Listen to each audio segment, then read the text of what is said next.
yi ma bayani ka ce sosai. yarinya ta cika lebin wallahi ke ɗan wancan na can mai kasa wanda ya kawo mana mutane abinci su ci. Kai fa in baka ci ba lafiya. Wallahi ni ba ko alayra ina kusa da abinci. To wai yaushe zaka je a maima da haƙorin ka wannan haƙorin naka? Kai ina da haƙori. Yana ina. Lokacin da na je Abuja aka zuba mu haƙorin na ce kai ba ni zan zuba wani haƙori ɗan gura uba yake ce a zuba mu haƙorin jaki. Ba gara abin da wuri ta ba. To ci. Shugaban ƙasa Ushiri yanzu nan usira ce? Da zaka sai an kama nama. Sai an so ka bada aiki da yawa. Amma dai ba abincin ne na da ba ko. Ba shi bane ba da Allah kai zaman ka. Ai ba na so ne fito a cikin kusa da celebrity. Na wala ga wani ne ka zanka ba.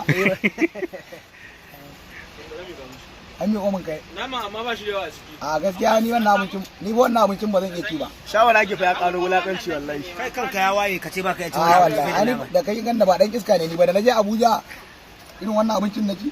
Nan Abuja ce. Na wannan naman kadan suka sako wai saboda kanka ba da aiki da yawa. Ya ga ka bai gwamnati aiki. Kai rike ka ba hire karama hukuma ba. Wani gemu naka kamar jelan tsado. Kai je mai ruwan kosi banjo.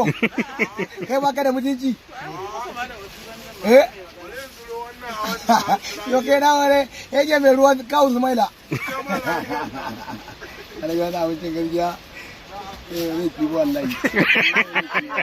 Kai wato dan kawai ya waye sai sun mutunci. Ba alƙura ƙarya kake. Ya ginin naka. Na je Abuja Alhaji gaban Aisha. Ginin nan naka an gama shi. Ginin nan naka an gama? Ba gama ba wallahi. Allah to a daidai ina ake yanzu.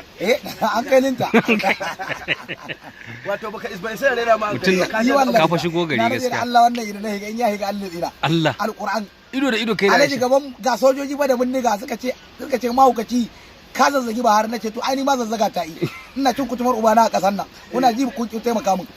Aisha Buhari ce to ina akawu to ni ba san me akawun ba to billahi sai kai yaya na nuna ciki da ATM billahi to kaga da kana da akawun ranar nan da ba to ni na san me akawun to da ba sai ka ce a baka aran akawun din ba a tura mu akawun alaji ga babban akawun ina tare da yi Allah ya baka shugaban kasar nan ko na kwana ɗaya ne Buhari ya zo ya baka kai na san da mun ya gamsu da kai Allah kaga da lalabi Allah ne san karatun kurma abin da yasa ga Allah wannan haka kai iska ne ni zan iya gyara kasan nan ka san Allah ko kaga kai nan kaga na riki kasan nan wallahi ka koma sai da riki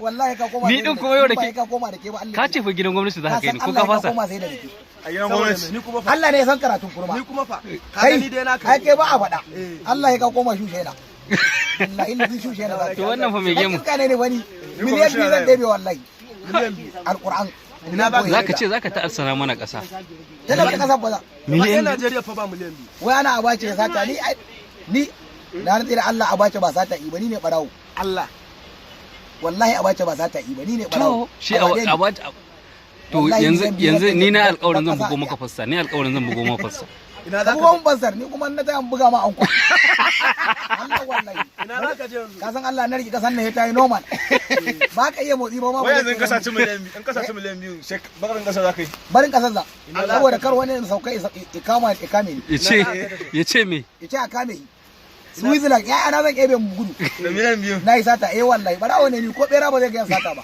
Allah wallahi bera in yayi ga iya na baka yake ci ni tara zan Allah alquran miliyan biyu zan ɗebe miliyan biyu kacal ya wallahi ya kacal duk yawan miliyan biyu ke duk garin ku akwai mai miliyan biyu ke kin san kuɗi ki bari a yi harkar kuɗi kakwanin nan babu mai miliyan biyu bari yanda a kai da kace abincin nan ko